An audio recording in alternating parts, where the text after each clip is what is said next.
Institutions that use international funding and claim to be rescuing or saving women and children in the sex trade are known collectively as the rescue industry. Many non-governmental organizations, NGOs, some churches, government donors, some women's groups and charities receive millions of dollars each year based on the numbers of victims they rescue.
It's a nightmare.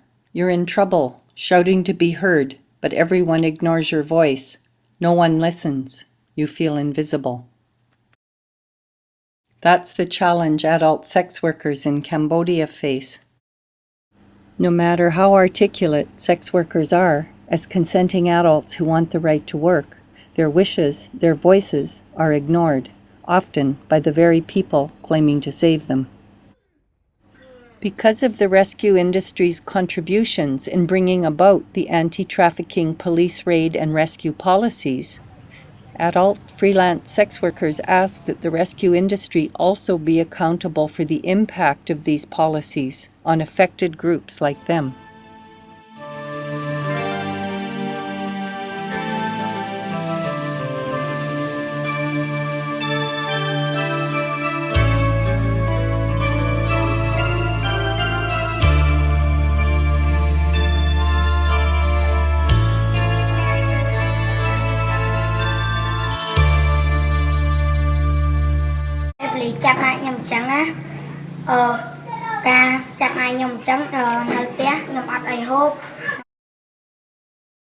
Throughout Kampuchea, as Cambodians call their homeland, career choices are shaped by poverty, family expectations that daughters earn money to support parents and siblings, lack of education, hunger, and a lack of career options.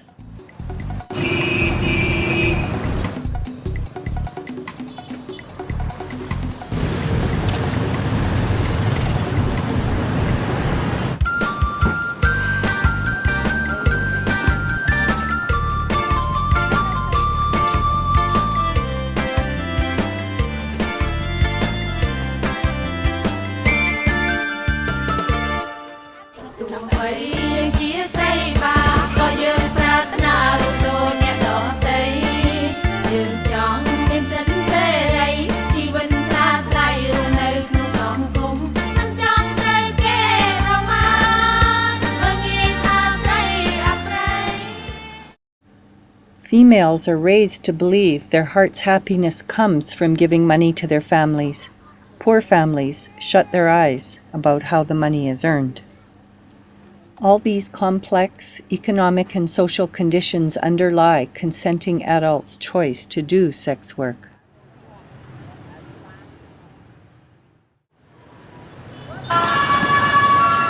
In Phnom Penh, the Women's Network for Unity, WNU, is an association of sex workers, women, men, and transgender people who want to amend Cambodia's law on the suppression of human trafficking and sexual exploitation and have the government support their right to work.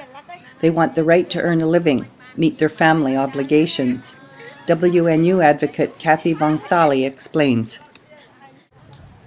Sex workers want to be taken seriously as people having an occupation, and they want the Cambodian government to make a legal distinction between human trafficking and voluntary adult sex work. Sex workers are tired of living with the consequences of ill-informed policy making. WNU Union in Cambodia gives a voice to 6,400 current active sex workers. It's the only organization made up of individuals themselves working in the sex industry. They are not controlled by brothel owners. They do not have pimps.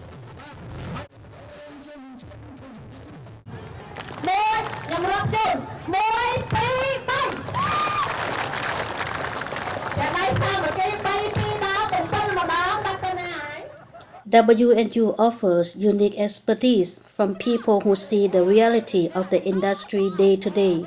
Sex workers are the experts on their own lives. From the sex workers' office in Phnom Penh, coordinator Kelta explains.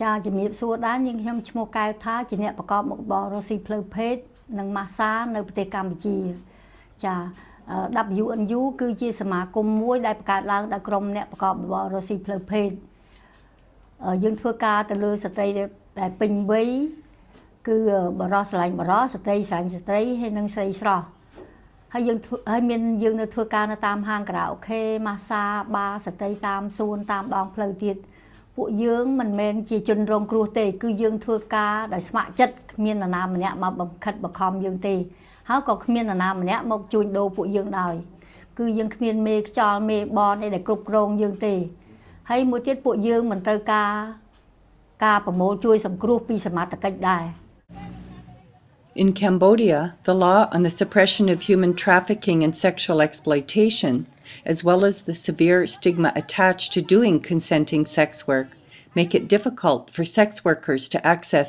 justice, health care, and human rights protection.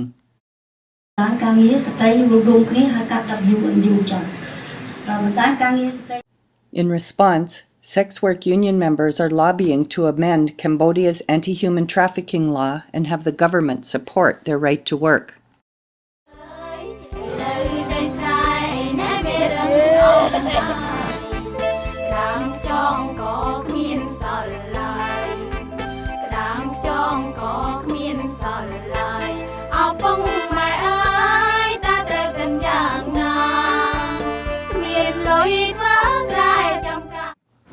United Nations protocols say human trafficking involves recruiting, transporting, transferring, harboring, or receiving a person through a use of force, coercion, or other means for the purpose of exploiting them.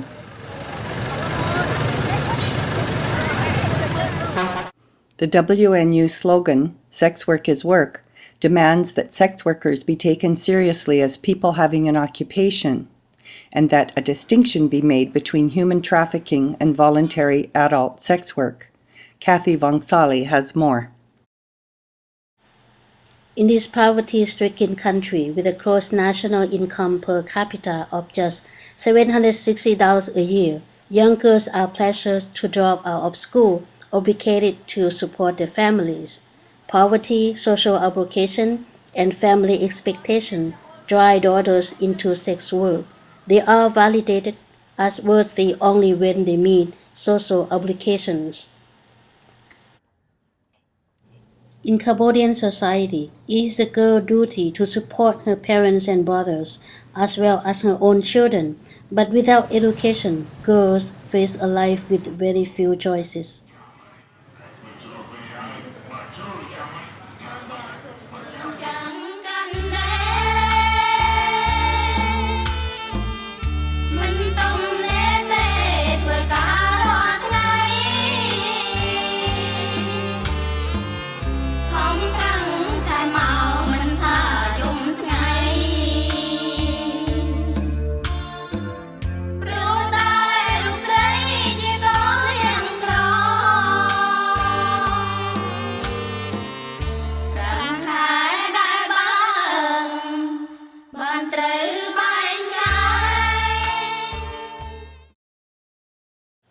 Cambodia is not unique.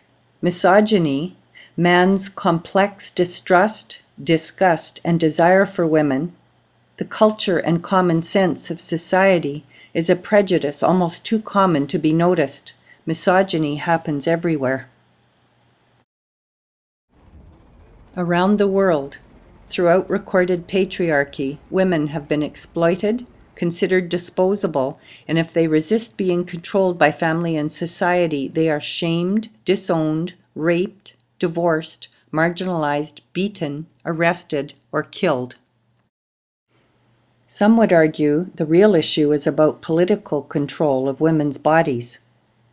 Lawmakers around the world discuss bills dealing with women's vaginas and uteruses, and define a legal range of options on everything from female genital mutilation, virginity exams, ultrasound probes in the United States, abortion, morality, and legal sex work, with outcomes often profoundly against women's will concerning their vaginas.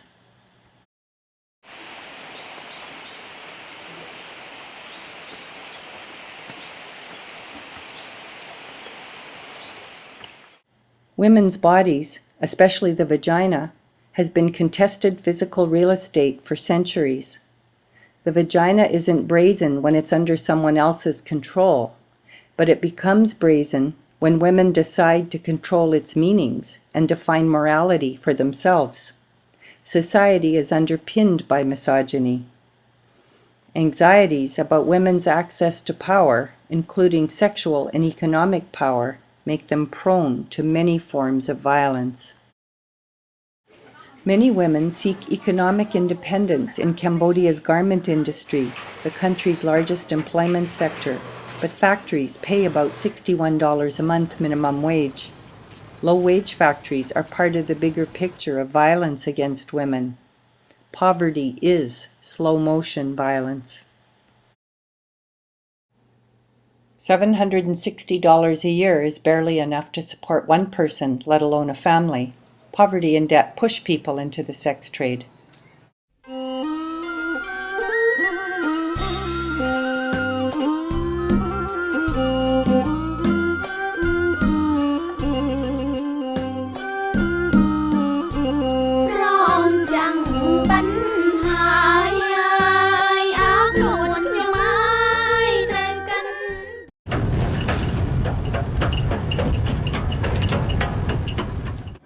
Poverty and debt push people into the sex trade.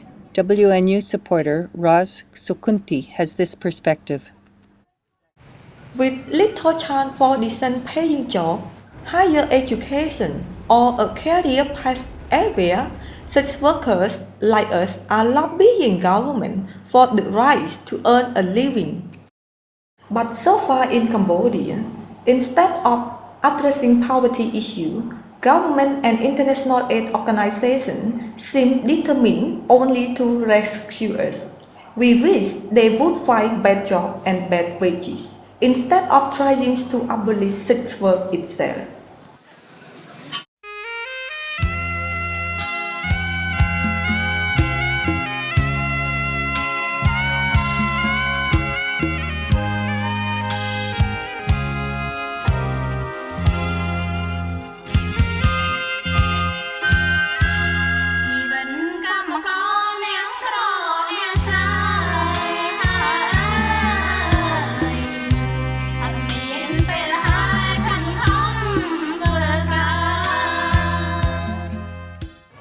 We are particularly troubled by some police arrests under the Rescue and Raid program.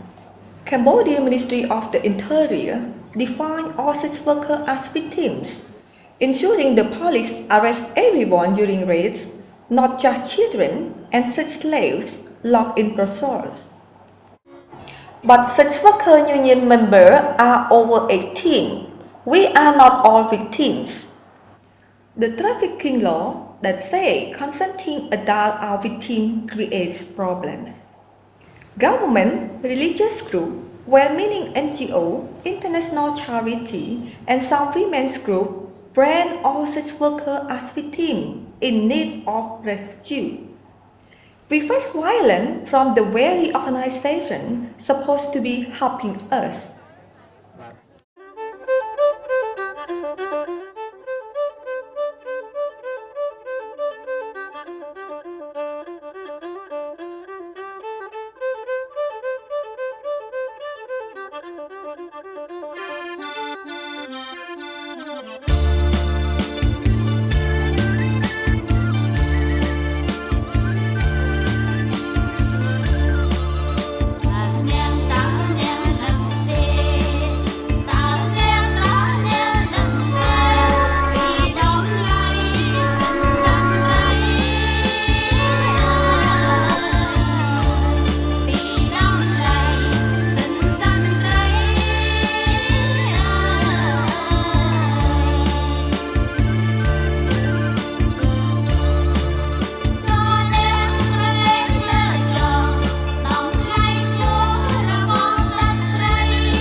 The rescue industry itself is big business, attracting millions of dollars from well-meaning donors all over the world.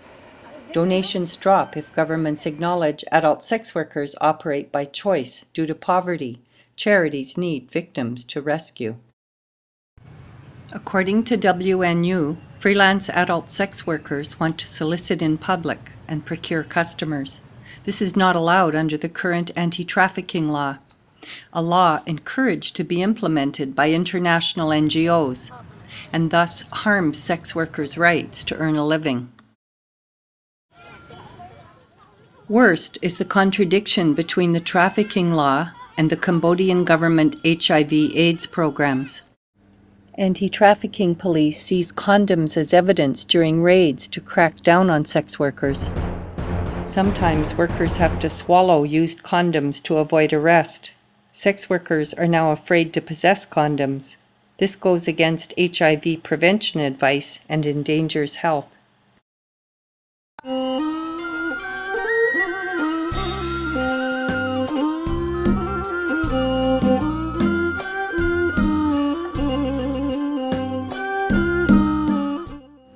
Taking an approach fairly new to Cambodia, WNU members are demanding the right to work, say they are consenting adults, and want the police to stop arrests that oppress them in the name of rescue.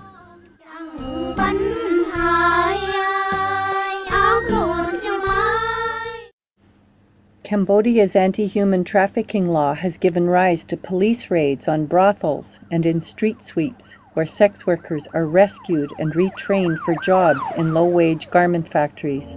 Some women become forced labor in the factories.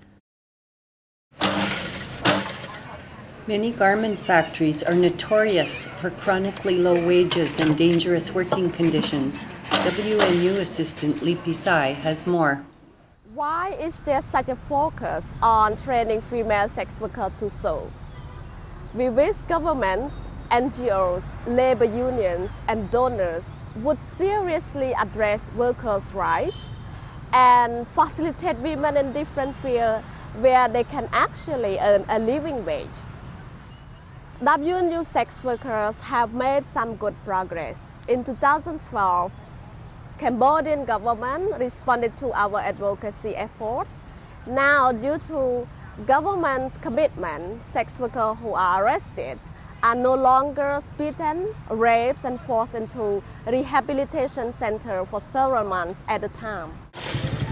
But we are still hoping the government will keep their promise to review the 2008 law on the suppression of human trafficking and sexual exploitation.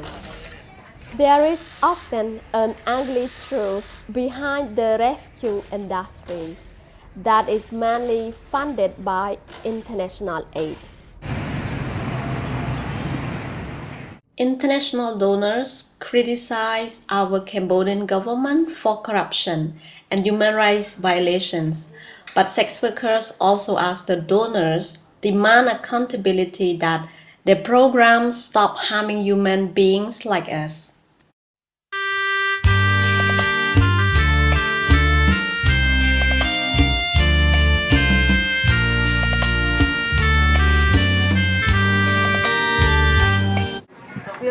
Chúng ta chợ tụ họp 3 ngày cũng hơi này thấy rằng chứ việc bờ sân dính trong xe nhóm việc kia mẹ hà sắp kia bờ dọn mình lôi hà sắp kia đấy mình lục chùi bờ dùng mình lôi năng được ăn chơi này thấy rằng biết vợ giống như một con lợn ấy vậy giờ quay việc cha cặp riêng thấy đi để khôi đây đã ở hai anh này khôi là The anti-trafficking law and the rescues and raids program lead to abuse. We all hate human trafficking, especially when children are affected. However, rescuing consenting adult sex workers and sending them to Seoul is not financial empowerment. To truly address human trafficking and sexual abuse, we must address the root cause. The neoliberal capitalist structures that are harming Cambodia, structures that create poverty. For example, privatization takes away our rights to healthcare, education, and clean water. It creates drastic inequality in society. Skilled industry organizations get money to set up programs. Many don't listen to what sex workers say we need. Well-meaning policy implemented without consulting us can also do harm.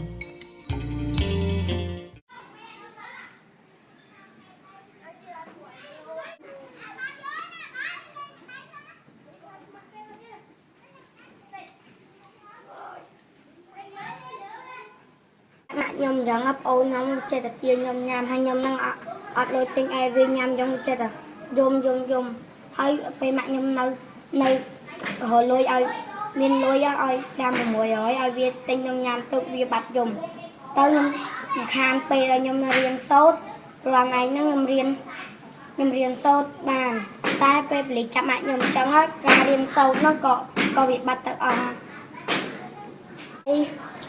lấy chạm mạng nhom nắng tôi nhóm nắng ọt bài hộp rùa hỏa ngày nắng về nỉ ọt bài hộp ọt đôi chai nơi ọt miền bài hộp tiệt. Ignoring women, gay and transgender sex workers' voices is another form of violence. Having the right to a career path like anyone else seems a small thing to ask, Samsela explains.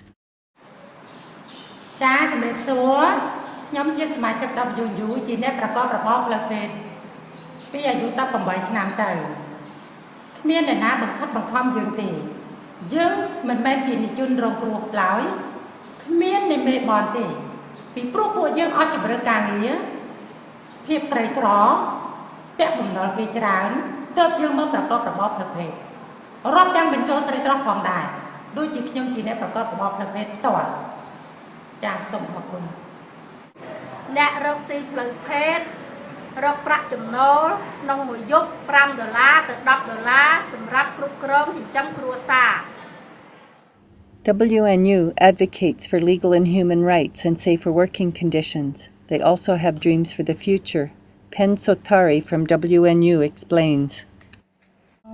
ជំរាបសួរខ្ញុំឈ្មោះSotari តំណាងឲ្យស្ត្រីផ្សព្វផ្សាយស្រាបៀរធ្វើការនៅខាងបណ្ដាញការងារស្ត្រីរួមគ្នាក្តីសម័យរបស់ពួកយើងគឺចង់បានដីសំទានសង្គមកិច្ចមួយសម្រាប់បង្កើតជាផ្សារដែលនៅទីក្រុងហើយយើងអាចលក់ម្ហូបត្រីនិងគ្រឿងចាប់ហួយប្រគំតន្ត្រីបើកជាក្រៅខេនិងម៉ាស្សាដែលយើងអាចរកចំណូលបន្ថែមនិងបង្កើតជាជំនាញផ្សេងៗ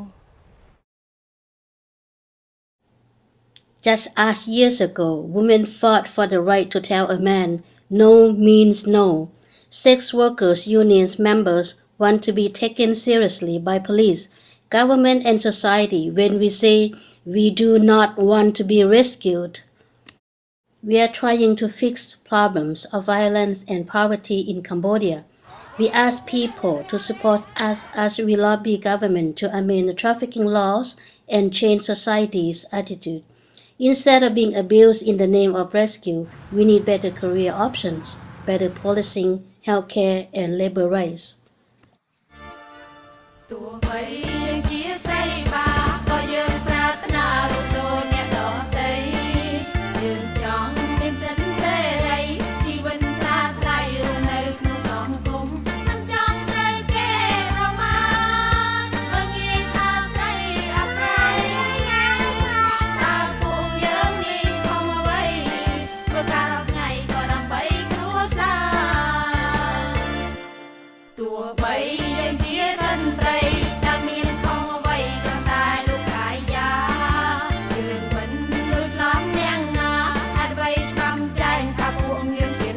'We need support as we lobby the Cambodian government